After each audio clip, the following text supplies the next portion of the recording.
Welcome to another episode of Chasing the Wind. Let's see what the wind is doing today, how the spirit, the pneuma, the breath, the wind is blowing today, and let's see what's going on. So I've been seeing these reels or these videos, these short videos that pop up on Instagram or Facebook, whatever social media. You've probably seen them too. They're kind of funny.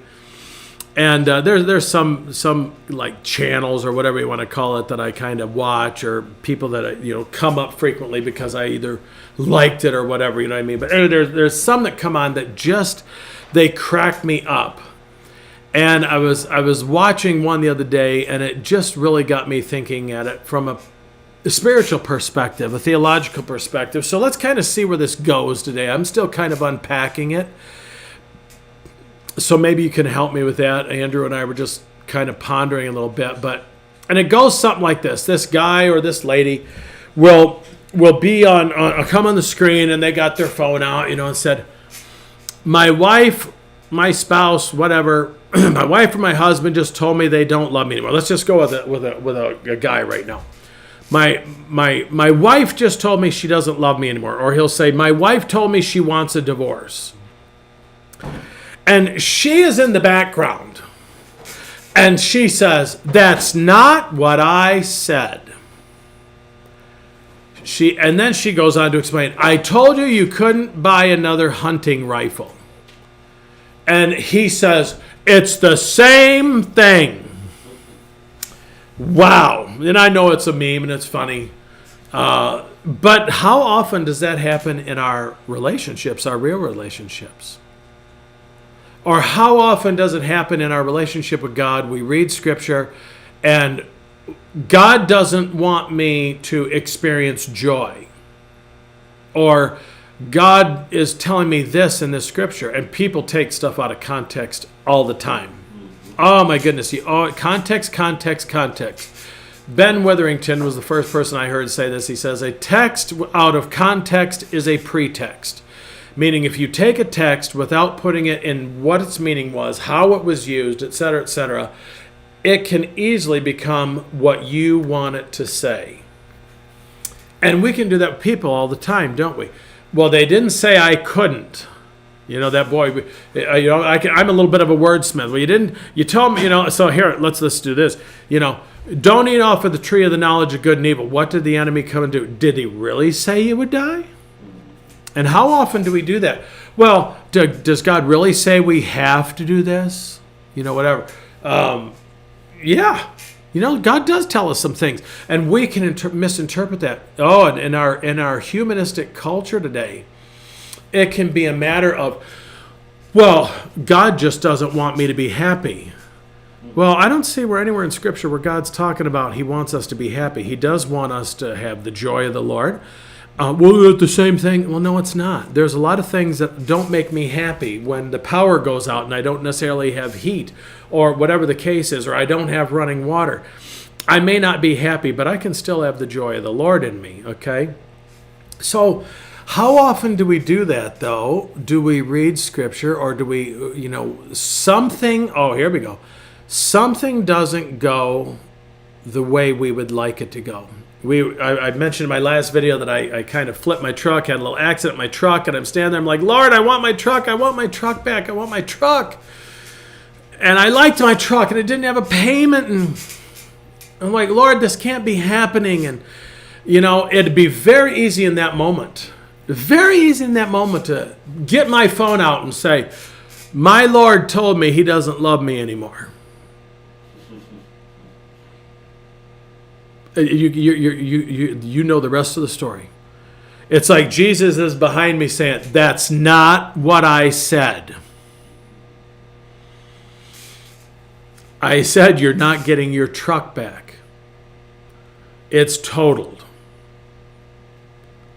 Well, you don't love me, Jesus, because now I got to have a car payment. Maybe, but do you think I can help provide? I'll provide for that car payment? And Mark, have you thought that maybe I have a better vehicle for you? Interpretation.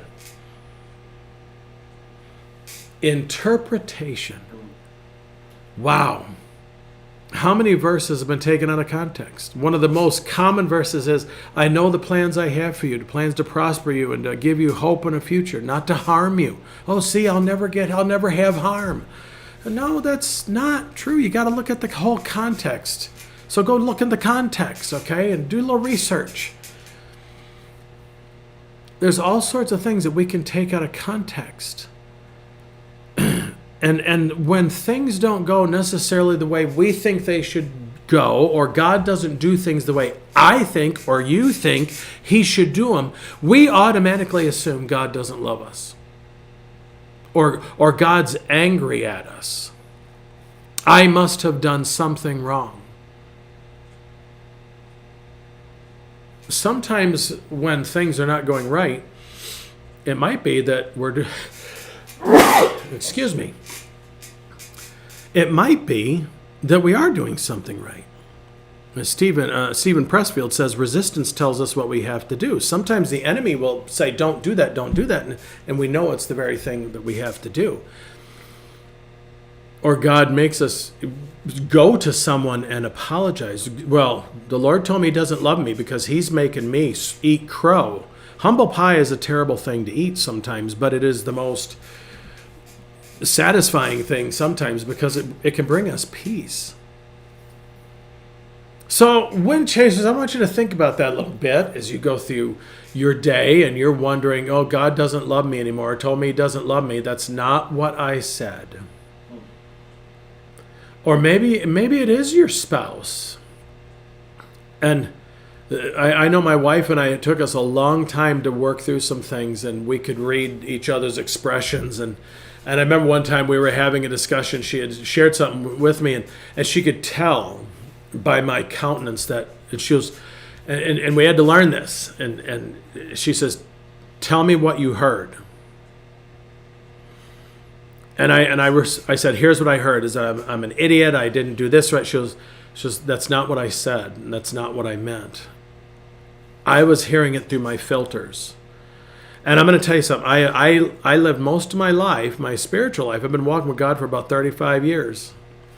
And there's times that I can still think that God is just waiting to pinch off my head, waiting for me to mess up so he can pinch off my head. And he says, that's not what I said. I said, I love you, and I want to help you do better. There's filters we have that help us interpret, that cause us to interpret the way we interpret. And we can very easily think, God doesn't love me because he's not doing what I want him to do. And are we following him, or is he following us? Ultimately, we're following him. Does he give us the desires of our heart sometimes? Sure. And there's other times that he says, hey, wait a minute, we're going over here. This isn't a transactional kind of, it's not a rule-bearing thing. It's a relationship. It's a relationship. And so we need to think about that with our relationships. Is that really what they said? Or can we step back and say, here's an idea. Have you asked them, can you tell me what you meant by that? Because here's what I heard. Here's how I'm taking it. But I really want to know what you meant. You know how many times that would help in our discussions and our relationships? Because there's times that Pastor Mark has said things to people and they took it one way because they heard it that way. I often want to say to people when is your issue with me, or is your issue with the one I represent, or both of us? Because that can open up a discussion to find out if someone has some issues with God, or if I have done something. And by the way, just a little sidebar, I'm not going to charge you for this one. Don't say to the pastor when he says, everything all right, you know what you did. Don't do that to anybody. Because you know what? Most people don't know if they did something. Be mature and just say, you know what? When you said that, when you did that, I felt this. Not you made me feel, because that's a whole nother story. You don't give your power away to them. But just when you said that, I felt this, and I don't want this between us. So can we, as Paul said, live at peace with all people as far as it depends on you? So wind chasers, I'm going to leave it right there. I don't know that you're supposed to buy a new. Your wife will let you buy a new hunting gun or not. That's something you guys got to work through. Maybe she's the one that wants a new hunting gun. I don't know. It could go the other way. I don't know. Anyway, right there, folks. It's what it is. So keep chasing the wind because the wind is chasing you. Until next time, I'm Pastor Martin. Grace and peace.